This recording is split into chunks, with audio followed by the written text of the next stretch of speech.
Ministry.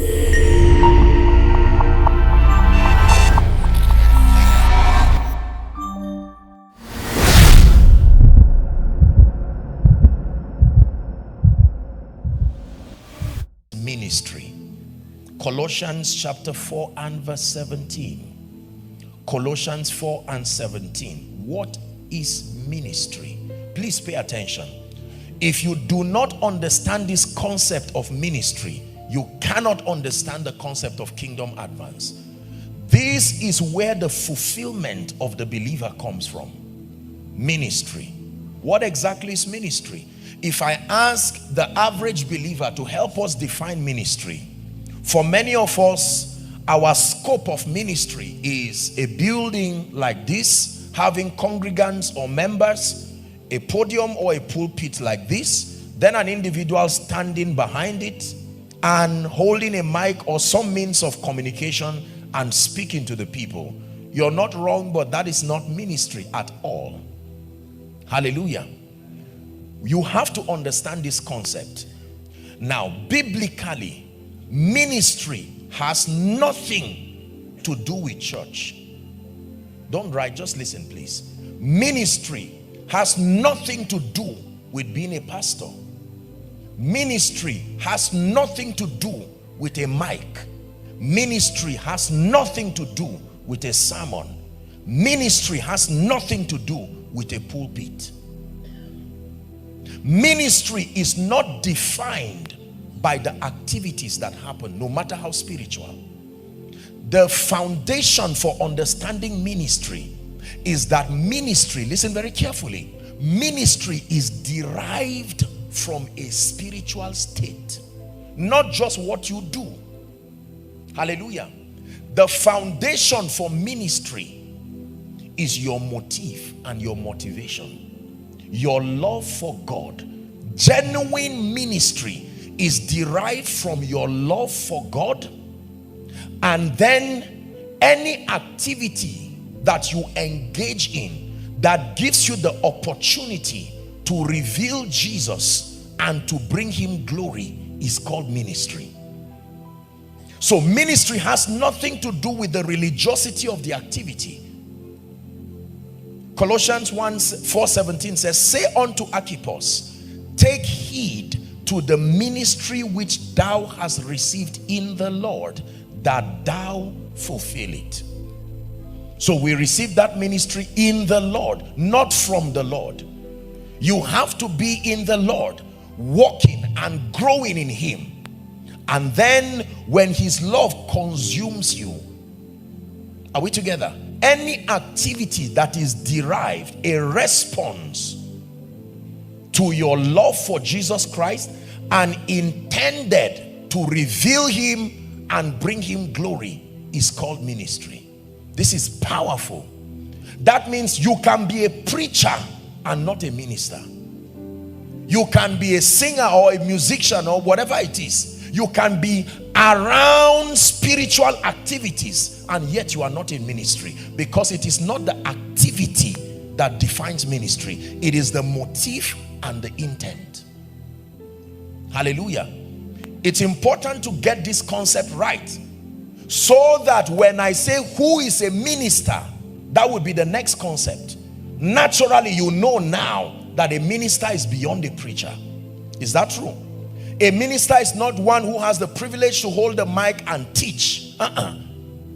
He is a minister if his preaching or teaching is motivated by his love for Jesus and intended to reveal Jesus and glorify Jesus.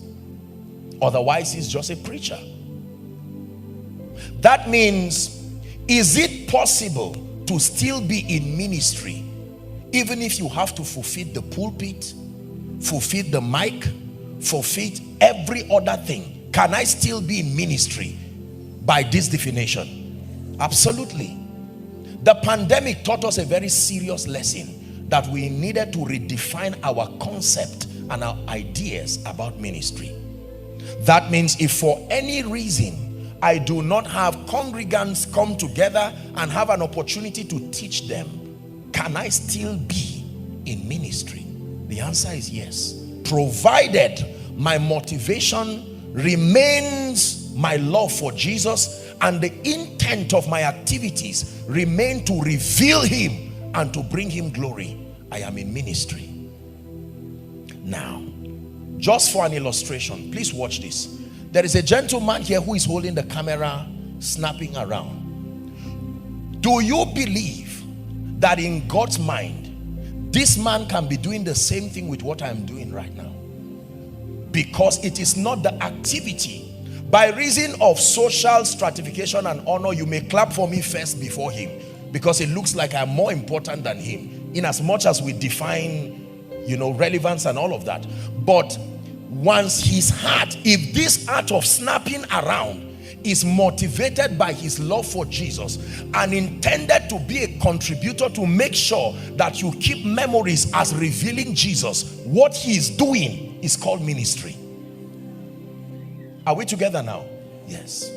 When a woman, as I would always use this expression, if a woman gets married and gets pregnant and the baby she's carrying, like Hannah, she says, Lord, my prayer is that you use this baby in my womb to become a tool for kingdom advance. That act of pregnancy and giving birth is called ministry.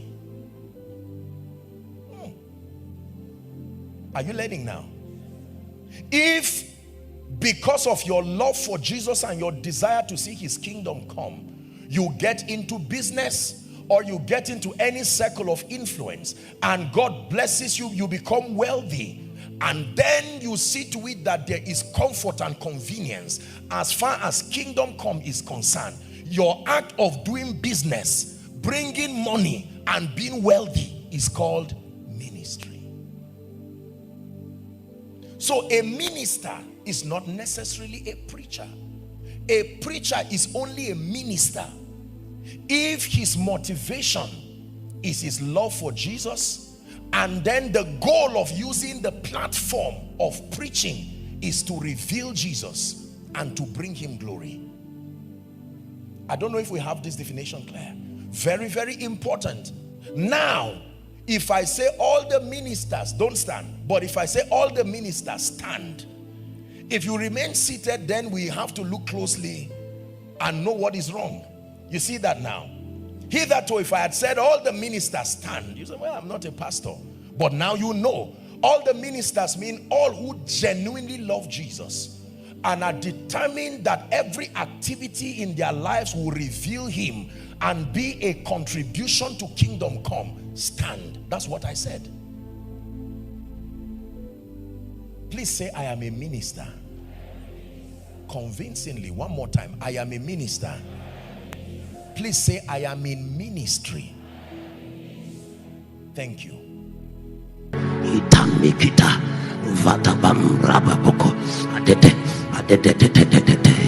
I will not end like this. No.